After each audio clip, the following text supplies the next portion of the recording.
Buenas tardes. Hola, profe, buenas tardes.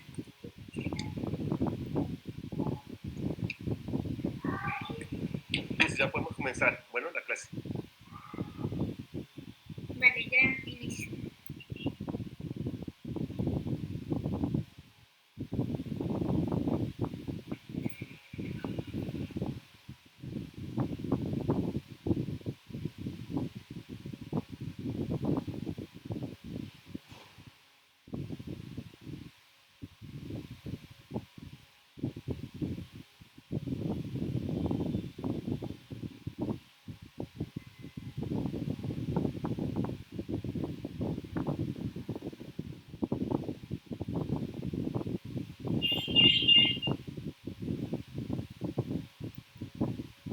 Listo. Buenas tardes para todos.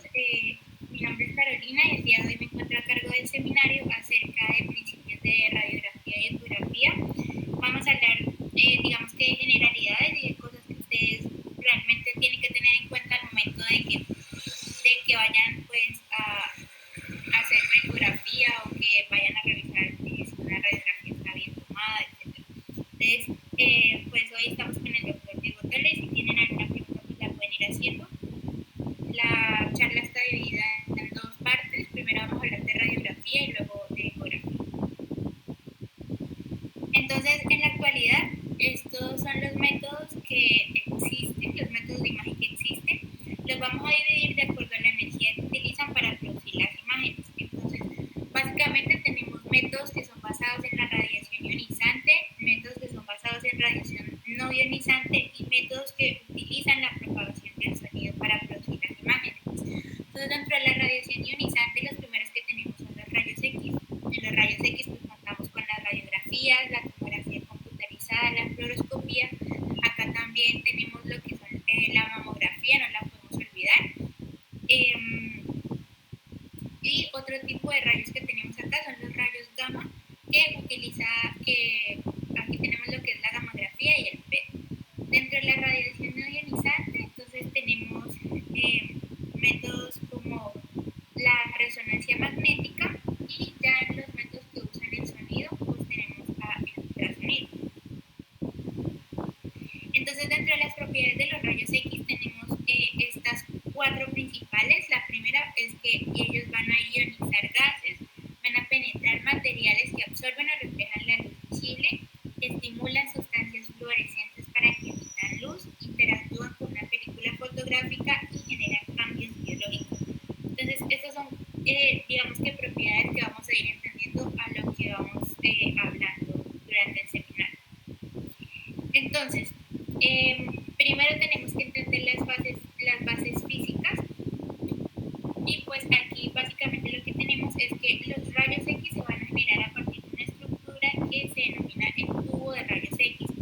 Entonces, en este tubo de rayos X tenemos dos terminales, una terminal negativa que también se denomina cátodo y una terminal positiva que también se denomina ánodo.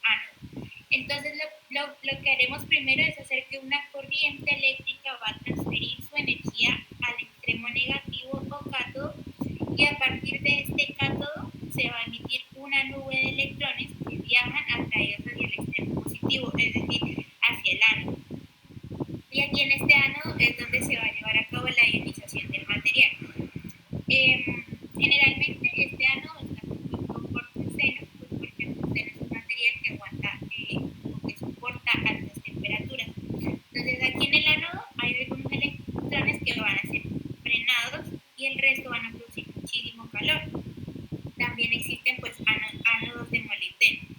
Entonces, además de este tubo, es importante que recordemos que tiene otros métodos de enfriamiento como por ejemplo el aceite o el giro de este ánodo a altas velocidades que se usa para poder dispersar ese calor. Entonces ya los rayos X o los fotones que se han formado tras la ionización que dio lugar aquí en el ánodo, pues van a salir a partir de esto que es la ventana del tubo de rayos X y pues van a impactar en nuestro paciente. Entonces, imaginemos que esta ilustración redonda que están viendo aquí es un muslo, es decir, como si lo estuviéramos cortando. Entonces, al centro encontramos lo que es el fémur y ya por debajo del muslo estamos encontrando el receptor. ¿Qué es este receptor? Pues resulta que aquí es donde se va a formar la imagen dependiendo de la cantidad de rayos X que alcancen a llegar aquí. Entonces, cuando los rayos X que proceden del tubo interactúan con el paciente, pues se van a llevar a cabo un tipo, digamos, de ionizaciones, que en este caso se llaman ionización de moléculas corporales. Pero acá lo realmente importante y que el concepto, digamos, que tenemos que tener claro es que la interacción de esos rayos X con los tejidos del paciente va a condicionar que esos rayos X sean transmitidos o sean absorbidos, disipados. Entonces, cuando los rayos X son absorbidos o son disipados por esos tejidos, esto tiene un nombre que se denomina atenuación. Entonces, ese es el primer concepto que tenemos que tener claro. Ahora, ¿qué tanto atenúa los rayos X un tejido? Pues va a depender de su constitución.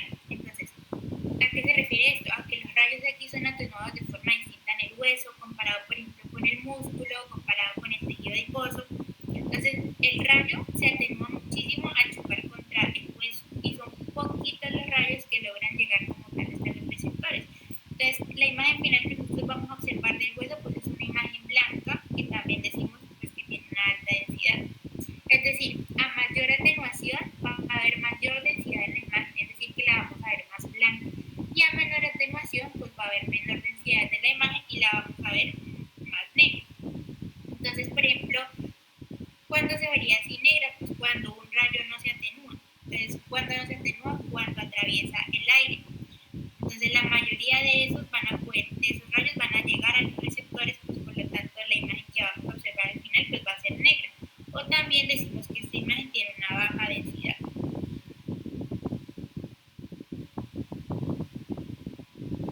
Entonces, con esta radiografía vamos a revisar o pues a poner en práctica este concepto. Entonces aquí pues tenemos una radiografía de fémur y como ya acabamos de decir, el hueso pues, es uno de los tejidos más densos y más compactos, entonces cuando los rayos X pues intenten penetrarlo ya se van a ver absorbidos, se van a ver disipados. ¿Por qué? Pues porque atraviesan la capa de tejidos que queda en la cara anterior del muslo, el hueso, en la capa posterior del muslo. Entonces digamos que la cantidad de rayos X que va a llegar al detector pues es muy bajita. Entonces por eso nosotros decimos que el hueso tiene una alta atenuación y eso significa que el hueso es más denso. Entonces por eso es que lo estamos aquí viendo en la radiografía, se ve completamente pues, blanco. Entonces a los lados tenemos el concepto de lo que decíamos, que vemos el aire que no tiene pues, una gran oposición a los rayos X. Entonces van a llegar, la mayoría llegan al detector porque pues, la densidad del aire es muy baja y se traduce como un color así negro en la radiografía. Bueno, entonces ya teniendo en cuenta, digamos que a qué hace referencia esos dos conceptos, tenemos lo que son las 5 densidades radiográficas básicas. Entonces tenemos que está el aire, la grasa, el líquido, el calcio y el metal. Entonces acá en esta radiografía de la derecha estamos observando el aire, es lo que vamos a observar como lo más negro en la radiografía. Entonces esto lo conocemos como radiolúcido. Acá entonces ya estamos observando lo que es la grasa y la grasa la empezamos a observar como una tonalidad media, es decir que ella es moderadamente radiolúcida. Ya los tejidos o los fluidos entonces se van a observar con una densidad intermedia. El calcio, que pues está en las estructuras óseas, se observa más blanco, es decir, moderadamente radiopaco. Y acá el metal pues se va a observar muchísimo más blanco, es decir, muy radiopaco. Entonces, negro, radiolúcido y blanco, radiopaco. Entonces, aquí tenemos un ejemplo, esto es una radiografía lateral de rodilla. Aquí lo que estamos observando es una fractura de la meseta tibial que pues condicionó un derrame articular, pero resulta que aquí hay una particularidad y es que este derrame tiene grasa procedente de la médula ósea de la tibia. Entonces, este tipo de derrames se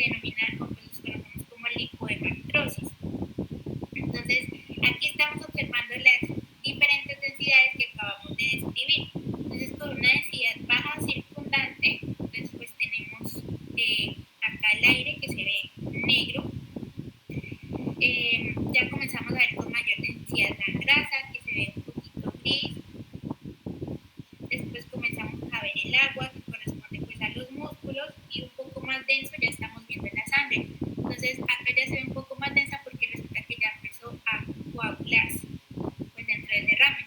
Y ahí ya vamos aumentando. Acá tenemos lo que son los tendones. Los tendones son muy fáciles de ver en las radiografías, pues porque los tendones tienen un alto contenido de azufre. Entonces, si tenemos, digamos que tendones de gran calibre, ellos son muy fáciles de identificar en una radiografía.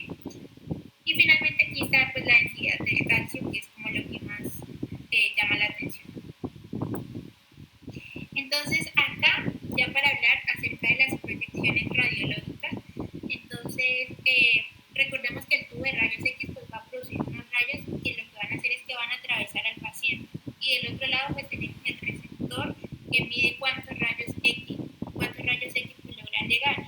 Entonces, dependiendo de la posición que tiene una estructura entre ese tubo y entre ese receptor, determina el tamaño de la imagen final. Entonces aquí tenemos un ejemplo pues para entender el concepto más fácilmente. Entonces, las estructuras que son más alejadas del receptor, en este caso el receptor pues es la pared, lo que resulta es en una imagen que tiene mayor tamaño y que se ve pues con bordes borrosos. Y por el contrario acá tenemos que cuando se acerca al receptor, que en este caso pues también es la pared, la imagen se ve muchísimo más nítida y se ve pues de un tamaño más real en comparación con este. Entonces, ¿para qué es necesario entender esto? Pues para entender o para poder diferenciar cuando nosotros tenemos una proyección anteroposterior de una proyección posterior-anterior, y para saber también de qué lado nosotros vemos cuando necesitamos una radiografía lateral. Bueno, entonces acá la pregunta que uno se hace es ¿por dónde le entran las de rayos X? Entonces, las más comunes son la posterior-anterior, la anteroposterior, la lateral y la oblicua.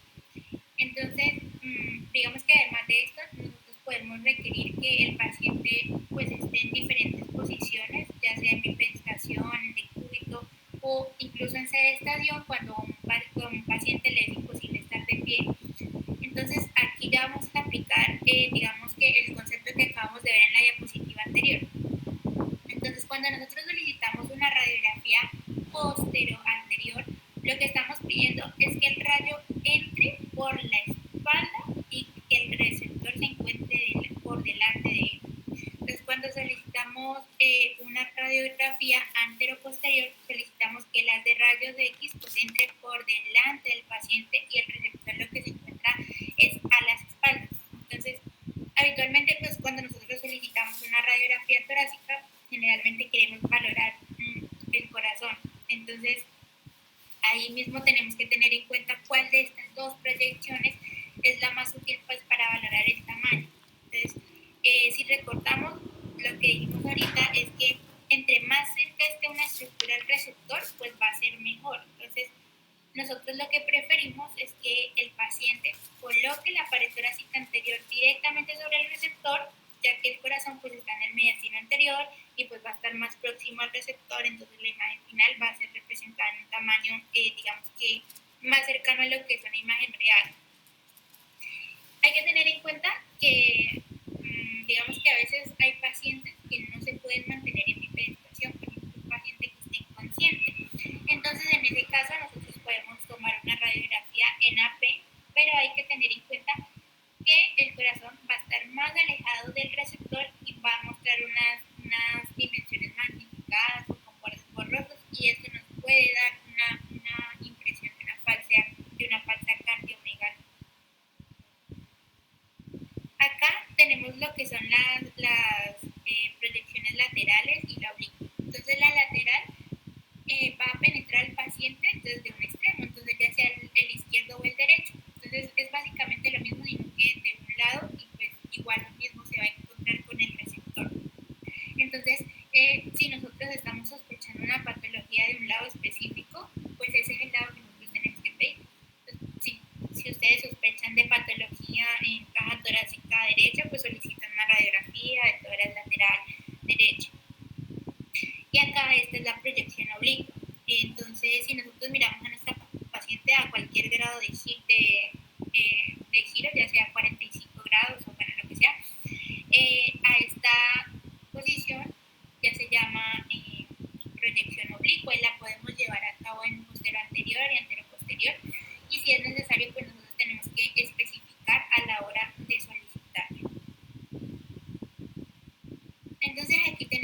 ejemplo muy claro. En la imagen A tenemos una radiografía póstero anterior de tórax, en donde ustedes ven que está todo muy bien detallado, el tamaño es, digamos que muy acertado con lo que encontramos realmente en el paciente, mientras que en esta imagen, que es la imagen B, es la misma, pero tomada unos días antes en AP. Entonces, ¿esto que genera? Pues va a generar un artefacto de magnificación de las estructuras mediastinales. Entonces, aquí lo que vamos a ver es una silueta cardíaca, pues que se ve mucho más grande de lo que en realidad es. Entonces, en conclusión, estas imágenes, digamos que no son para nada buenas si nosotros necesitamos valorar un índice cardíaco, pues porque nos está hablando falsamente de una cardiomegalia. Otra característica para evidenciar que es una radiografía en AP es que usualmente este tipo de imágenes están un poco rotadas debido también a la condición del paciente como tal.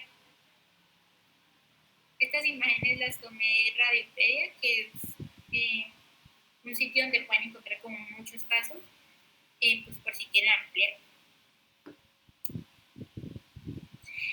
Bueno, entonces a pesar de que estamos hablando de radiografía en general, vamos a dedicarle 2 diapositivas a entender cómo es una buena radiografía de tórax, pues porque es lo que generalmente vamos a solicitar.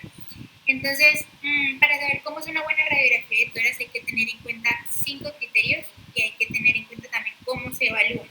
Entonces, por una parte, el primero es la inspiración. La inspiración hace referencia a que nosotros tenemos que ser capaces de contar 6 arcos costales anteriores y 9 a 10 intercostales, arcos costales posteriores.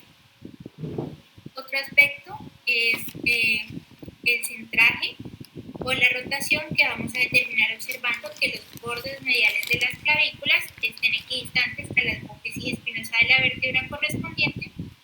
El siguiente es la angulación.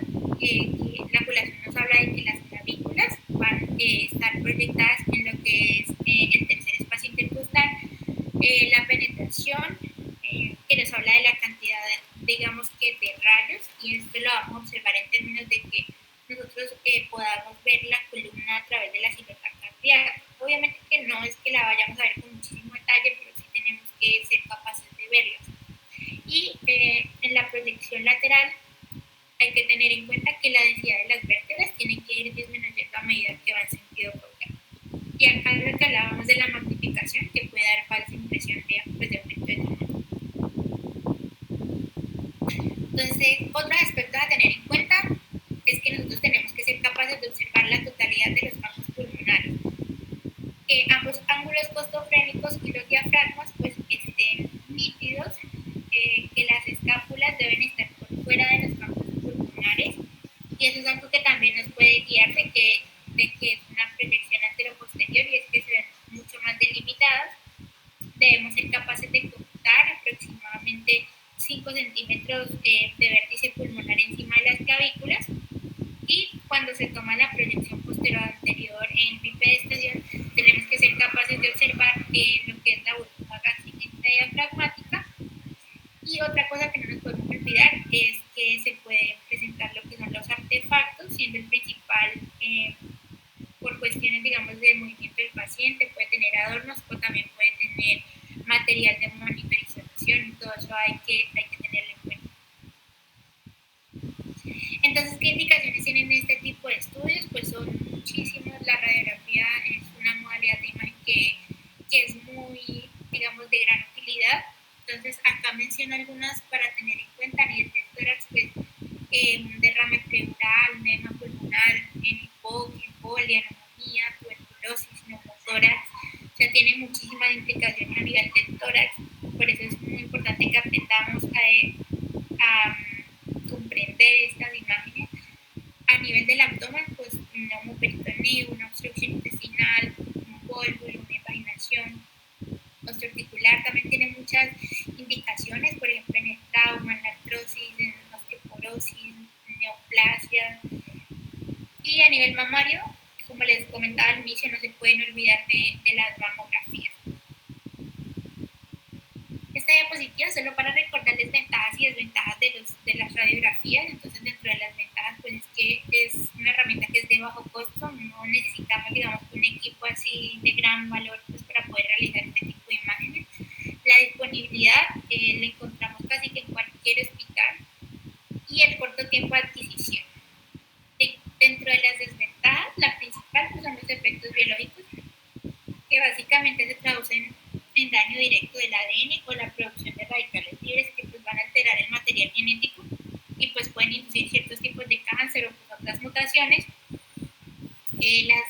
La gestación pues, genera riesgos para el feto, entonces nosotros siempre que vayamos a hacer una radiografía a una mujer que está en edad fértil, pues tenemos que primero descartar que si no está embarazada o no, y si lo está, pues se tiene que hacer lo que denominamos lo de riesgo-beneficio, pues porque no la vamos a someter a una radiografía porque sí. Entonces, esto genera riesgos para el feto, pues puede inducir cáncer, malformaciones, daños neurológicos, entonces siempre hay que tener en cuenta la escala de riesgo-beneficio.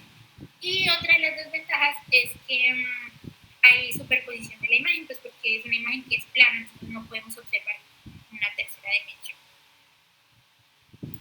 Bueno, entonces ahora vamos a hablar de la parte de ecografía.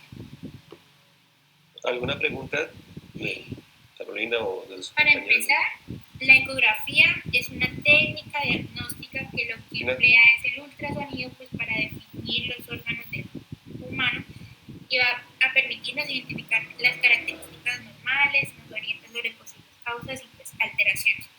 Entonces, si bien es cierto que es un instrumento ideal para mejorar el rendimiento de la exploración clínica, siempre tiene que ir acompañado en conjunto con la anamnesis, con una buena exploración física y tener en cuenta que es un instrumento que es operador dependiente. La ecografía tiene muchísimas utilidades. Ella pues permite el diagnóstico de algunas enfermedades como las cardiopatías, la patología biliar litiásica, renal, la trombosis venosa profunda, y también pues en la actualidad hay varios procedimientos que están siendo reemplazados por intervenciones que son mínimamente invasivas, donde la ecografía pues va a ser muy útil, por ejemplo cuando se va a hacer canalización de centrales, toracocentesis, paracentesis, bloqueos anestésicos.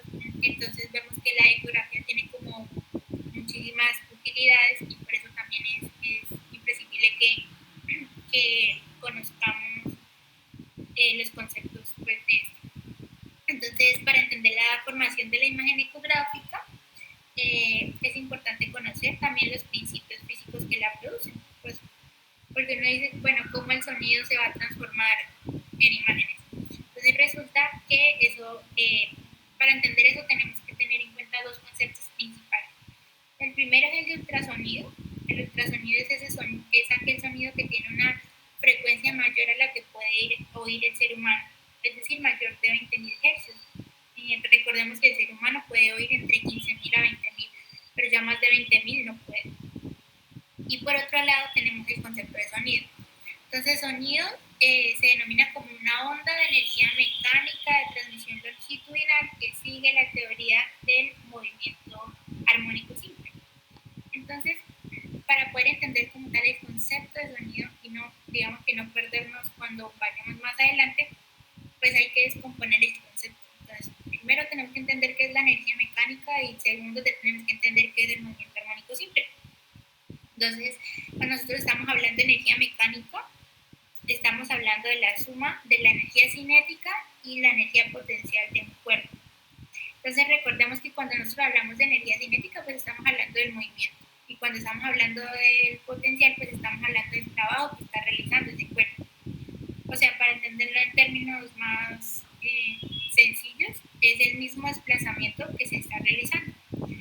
Y ya el movimiento armónico simple, pues es un movimiento periódico de vaivén, en el cual el cuerpo va a estar oscilando de un lado a otro con respecto a una posición inicial y pues lo hacen en intervalos iguales de tiempo. Entonces, estos dos conceptos de energía mecánica y movimiento armónico simple son los que rigen el sonido. Entonces, el sonido pues, tiene unas características que son sí. en esta diapositiva vamos a hablar de las primeras cuatro. La primera se denomina ciclo. Entonces, el ciclo es el fragmento de onda que está comprendido entre dos puntos iguales de su trazado, que pues es lo que estamos viendo aquí en la gráfica.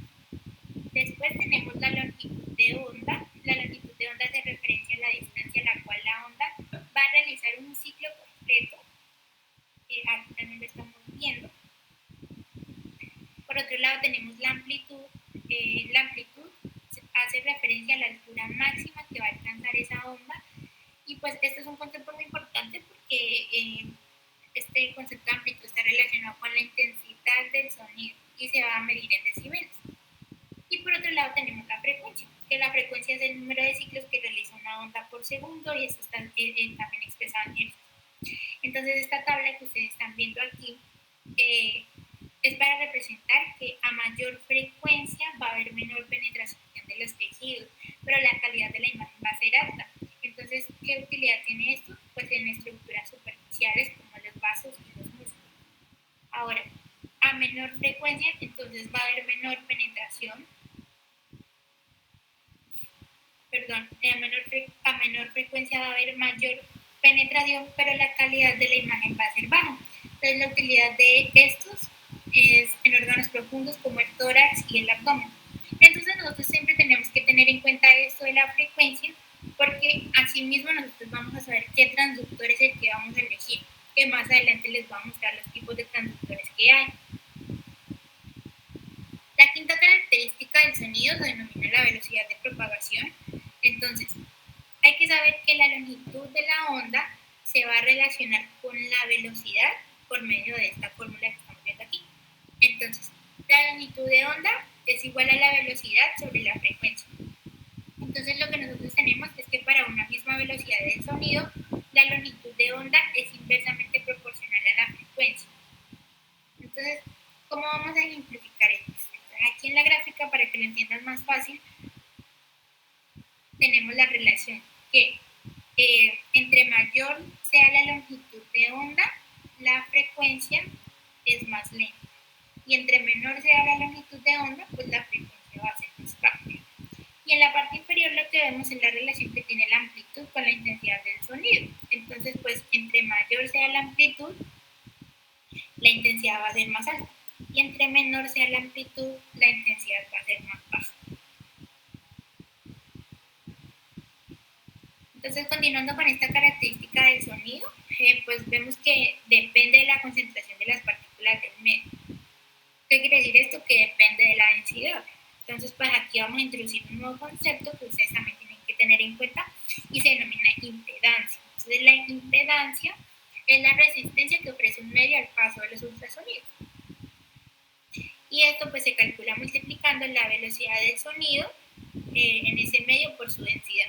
Entonces, esta tablita que tenemos acá, tenemos los diferentes tejidos, la grasa, el músculo, el aire, el agua, el hueso, la velocidad y la densidad.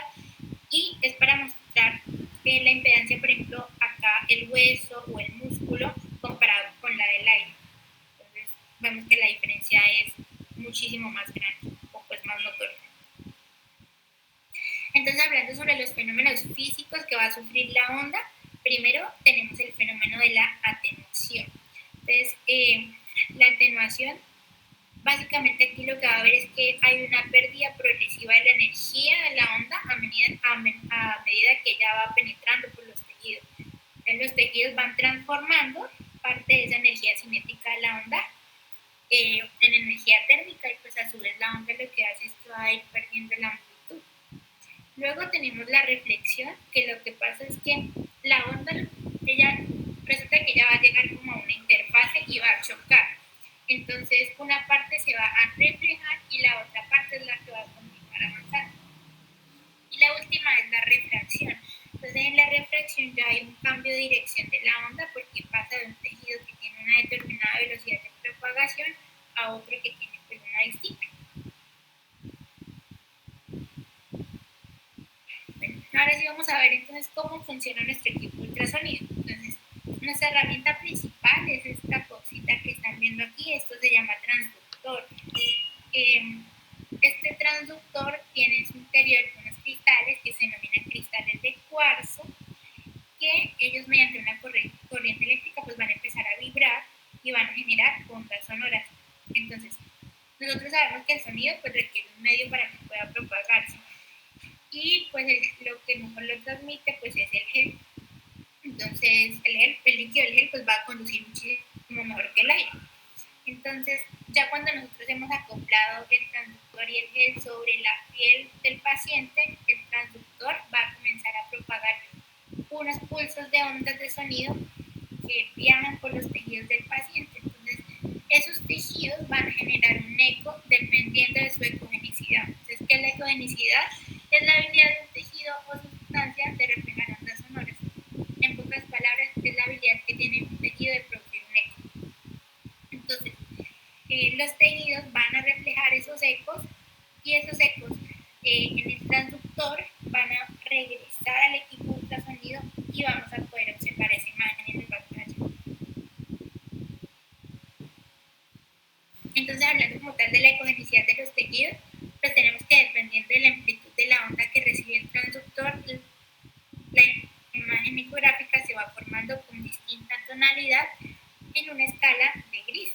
Entonces acá lo que estamos viendo es que entre mayor amplitud de la onda, la imagen va a tender a ser más ecogénica o más brillante. Y entre menor amplitud, pues va a ser más hipoecoica o anecoica.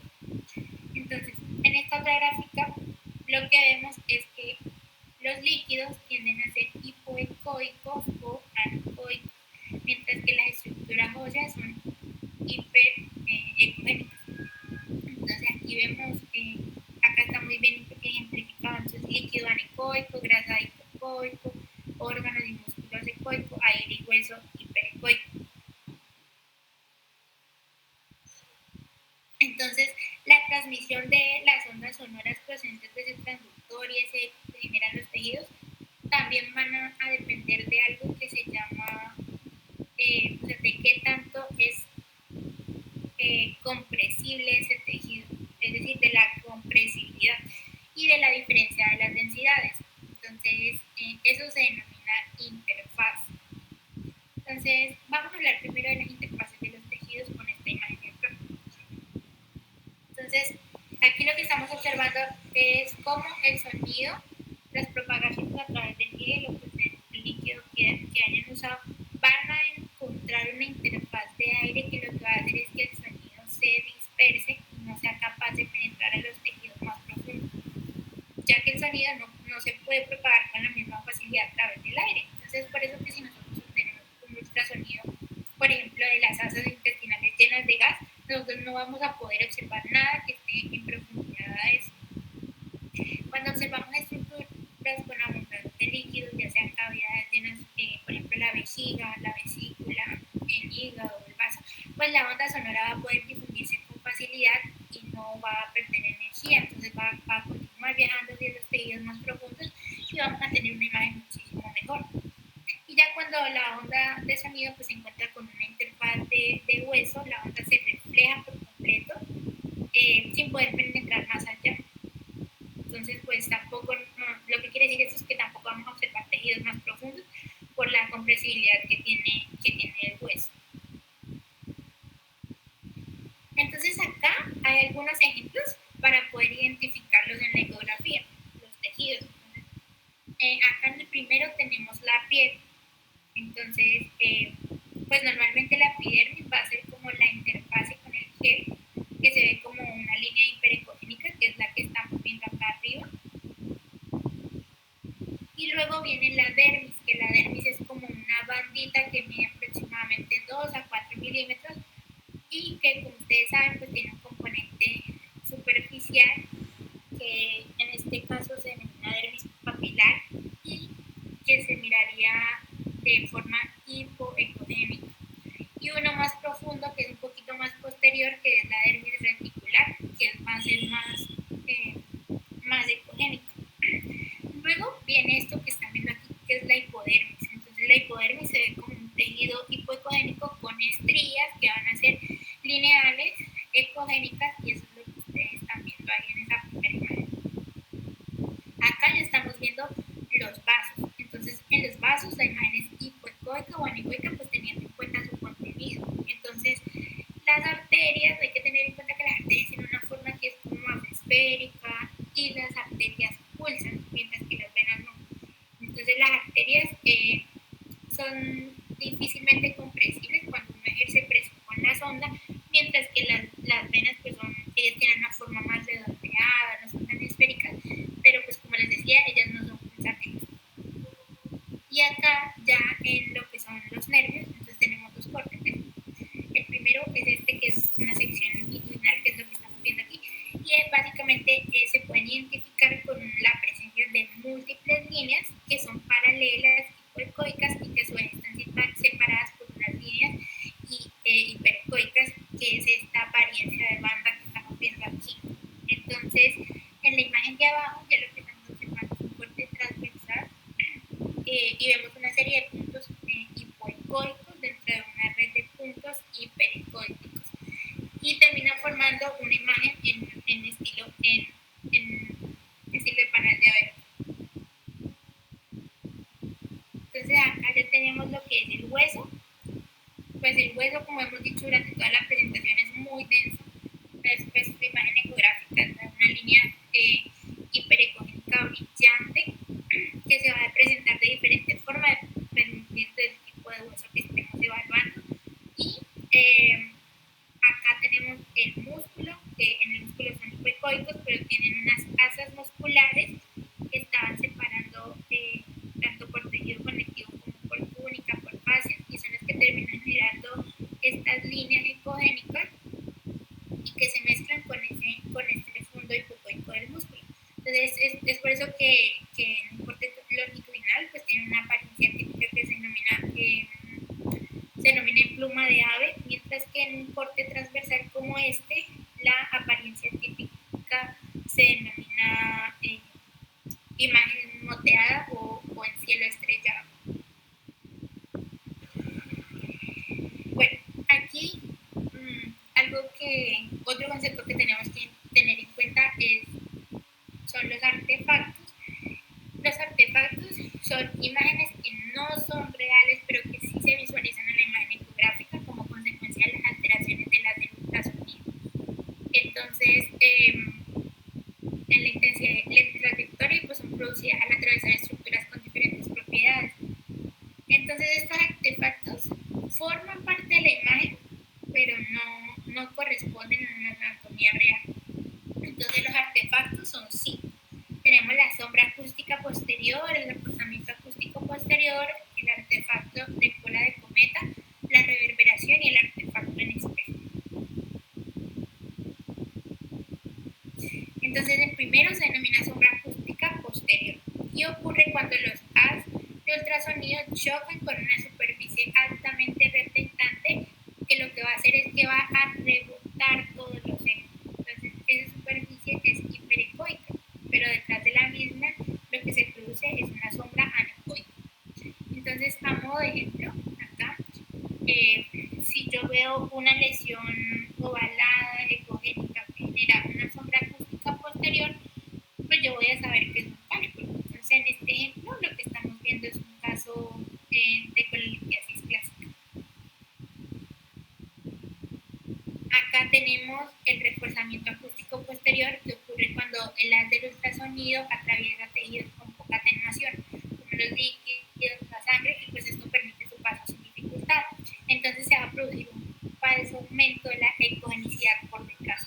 Entonces, esto nos puede servir para identificar, por ejemplo, un quiste, ya que si nosotros vemos una estructura ovalada, anecoica, que tiene un reforzamiento acústico posterior, pues yo puedo entender que la estructura lo que contiene es líquido. Entonces, en esta imagen lo que estamos viendo es una imagen normal de una vesícula. Para la reverberación, esta se produce cuando las de los ultrasonidos pues atraviesan una interfase que separan dos medios de muy diferente impedancia acústica, es decir, muy ecogénica, y esas líneas transversales que son ecogénicas, que llamamos reverberación, también se conocen como líneas A. Y el artefacto de cola de cometa, que ocurre cuando el haz del ultrasonido choca con una superficie que es altamente reflectora, que en este caso puede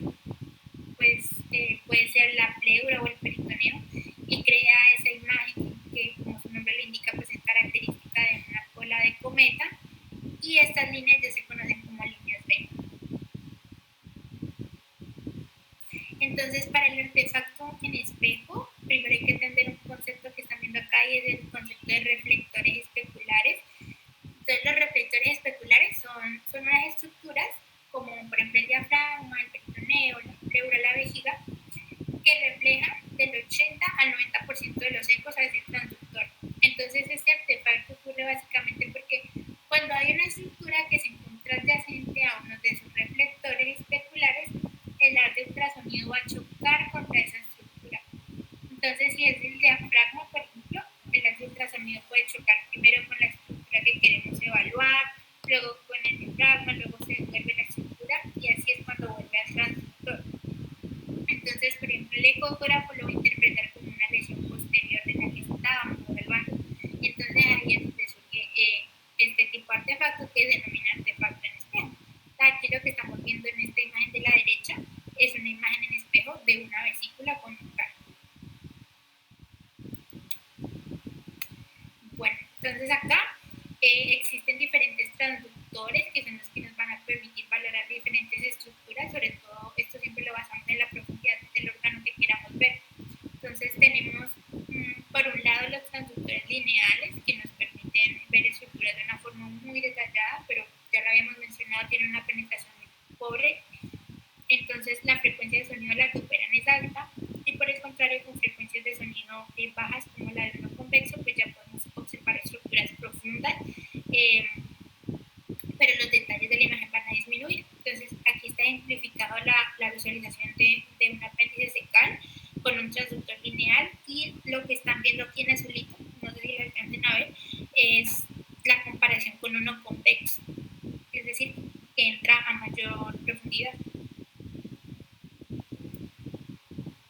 Entonces, esos dos transductores lineales convexos son los, digamos que los que más se usan, pero no son los únicos que existen. También tenemos otro que es el endocavitario, que pues como su nombre lo indica, al introducirlo en cavidades nos permite ver todo de manera más cercana al transductor, por lo que la frecuencia es alta. Usualmente lo usamos para hacer ultrasonido vaginal o prostático transrectal, y pues es este de acá abajo. El sectorial es muy pequeño y funciona básicamente como una mezcla entre el transductor lineal y el convexo, pero pues este tiene una ventaja y es el tamaño, entonces nos permite maniobrar en espacios que son muy reducidos. Por ejemplo, para visualizar a través de las fontanelas de los recién nacidos, o sea, para la realización de ultrasonidos transfontanelares o cardíacos como los ecocardiogramas, también sirve para las pequeñas articulaciones como los dedos y el último que tenemos es el volumétrico. Entonces el volumétrico, este es muy chévere porque puede generar reconstrucciones en 3D que tal vez alguna vez hayan visto cuando se hacen pues, imágenes fetales, pero hay que tener en cuenta que este volumétrico no va a sustituir al ultrasonido pues, convencional, sino que es complementario. Pues. Y en este ejemplo estamos viendo pues, el DIU dentro del útero. Entonces, este tipo de reconstrucciones 3D son muy útiles para la valoración de los órganos pélvicos y pues también nos sirve para lo que son masas tumorales, entre otros. Bueno, entonces ya teniendo en cuenta los tipos de transductores que hay, también tenemos que conocer los planos ecográficos. Entonces, tenemos dos planos ecográficos principales, que es el transversal y el longitudinal, y también tenemos otro que es el coronal, pero el coronal, digamos que se hacen muy pocas oportunidades, una de esas es precisamente la transfontanelar, pero pues ustedes tienen que tener en cuenta que la mayoría de exploraciones que hacemos a nivel pues, abdominal o torácico se hacen en plano transversal o plano longitudinal. Entonces, ¿qué es importante aquí? Aquí es importante identificar que todas las sondas van a tener un marcador en uno de sus extremos y este marcador se relaciona con una señal en la pantalla. Entonces, siempre tenemos que tener en cuenta esto porque es de la forma en que nosotros nos vamos a situar espacialmente y así pues vamos a poder tener en cuenta las referencias anatómicas. De otra forma nos vamos a perder y no vamos a entender qué es lo que estamos viendo. Entonces, ese marcador puede cambiar de posición dependiendo de la persona que está realizando la ecografía. Pero aquí lo importante, como les digo, es que la marca del transductor misma posición de la marca de la pantalla. Entonces aquí en esta imagen estamos viendo una vejiga con un artefacto de reforzamiento acústico posterior secundaria líquido. Para el transversal, el transductor entonces se debe colocar perpendicular al eje del paciente y el marcador por lo general está a la derecha del paciente. Este plano transversal es muy chévere porque ahí nosotros podemos identificar qué es anterior, qué es posterior, qué es derecho y qué es izquierdo. Y en el plano longitudinal, el transductor se coloca paralelo al eje mayor del paciente y siempre apunta hacia la cabeza del paciente. Entonces, en conclusión, en esta diapositiva es que no se pueden olvidar que la sonda tiene un marcador en uno de sus extremos que se relaciona con la señal en la pantalla. Entonces, ya para finalizar, hay diferentes o distintos modos de ecografía. Entonces, primero hablamos de que existen, hay un modo A, un modo B, un modo M. El modo A actualmente se encuentra en desuso, pero pues este modo lo que hace es que valora la profundidad o las dimensiones de un tejido y él actúa como un radar. Entonces, pues actualmente digamos que está en desuso. Este es el modo B. El modo B es el más importante, se denomina B por brightness o brillo, y este modo pues transforma los ecos de los órganos a imágenes en una escala de grises mediante mecanismos de transmisión de sonido pues acorde a la compresibilidad, a las interfaces de los tejidos, todo lo que hemos hablado. Entonces esto es el convencional, el que más van a ver, y aquí estamos viendo un hígado con sus bases. Y ya el modo M valora el movimiento a través del tiempo. Acá tenemos time, motion, y en este ejemplo lo que estamos viendo es un corazón. Esta línea punteada que están viendo aquí señala la región que nosotros queremos observar en movimiento. Y en esta banda de abajo que se ve en rojito, vemos cómo existen esta serie de movimientos ondulantes en relación a los latidos del corazón. Actualmente este modo M pues tiene mayor aplicación en el área de lo que es la ecocardiografía fetal, o también inclusive en algunos casos pues se puede utilizar para la valoración cardiográfica de adultos. Hay otros modos como el modo Doppler, entre otros, pero pues digamos que los principales que ustedes tienen que saber es el modo A, el modo B, el modo M, resaltando siempre el modo B. Y eso sería toda la presentación. Si tienen alguna duda, pues me la pueden enviar. Buenas tardes. ¿Me escuchan? Sí, señor. Sí, señor.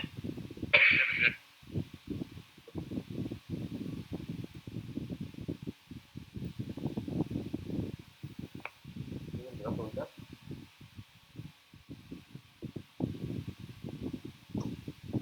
No, señor. ¿No?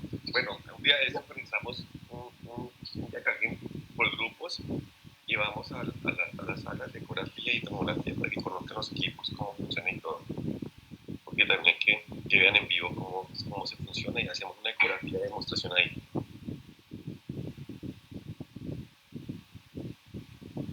Entonces, bueno, fue una muy buena charla. Pues por favor me la puede enviar al WhatsApp la charla otra vez, y ya. Vale, profe. Gracias. Bueno, no, gracias a todos ustedes. Gracias a todos. Bueno, Muchas gracias.